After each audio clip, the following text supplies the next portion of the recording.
కొండలకేమో రారాజు అయిన పుర్రెల తింటాడు మారాజు.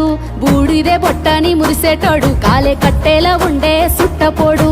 ఊపిరి పోసి ఉయ్యాలల్ల ఊపేవాడట, ఊపిరి తీసి ఊరేగింపు చేసేటోడట.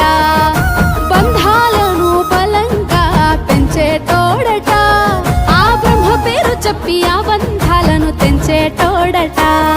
ఓహో నీలకంఠ శ్మశానాల వెంట ప్రశాంతంగా వీరంగమాడుతావంట.